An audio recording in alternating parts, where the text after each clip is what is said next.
The Polar Products Active Ice 3.0 is a circulating cold water therapy system designed for post-surgery recovery and pain management. This system is extremely reliable when properly set up and maintained, with customers reporting very few difficulties. In the event you do have an issue, let's go over a few tips that may help resolve it. If you feel that your therapy pad is not cooling as expected, or the water is not properly circulating, go through the following steps, one at a time, until the issue is resolved. To begin, turn off the system and remove the therapy pad from the body. Now, lay the system out on a flat, level surface. Confirm the power outlet you're using is working. The Active Ice system power supply should be plugged securely into a functioning outlet. The other end of the power supply connects into the programmable timer. Lastly, the programmable timer is plugged into the cooling reservoir. Make sure all connections are secure and seated properly. Lift the cooling reservoir lid and confirm there is enough water.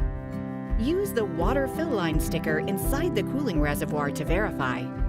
The pump should be completely underwater.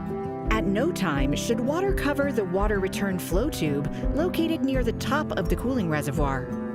You should be using 4 to 6 fully frozen 500 milliliter water bottles for the 9-quart system and 10 to 12 for the 16-quart system.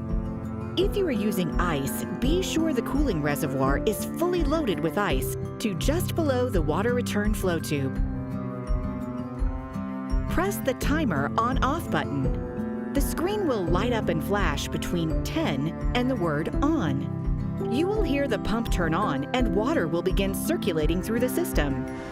Confirm water is flowing out of the water return flow tube located inside the cooling reservoir.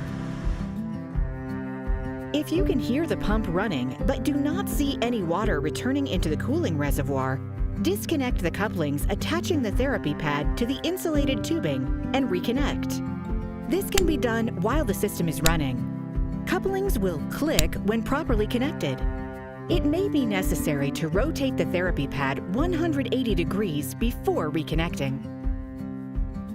Allow the system to run for a few minutes laid out flat, with the therapy pad not attached to the body.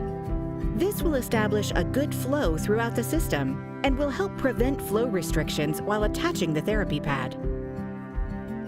After a few minutes, attach the therapy pad to the target body part using the included elastic belts, while keeping an eye on the return water flow. Make sure there are no kinks or sharp bends in the insulated tubing that connects the therapy pad to the cooling reservoir. Make sure the therapy pad is not strapped down to the body too aggressively. You may need to decrease the tension of the therapy pad belts to ensure an even flow through the system.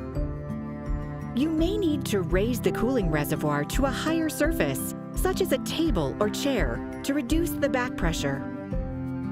If excess condensation appears on the surface of the therapy pad, wrap the outer side with an ACE bandage or a similar material to prevent warm, humid air from coming into contact with the pad.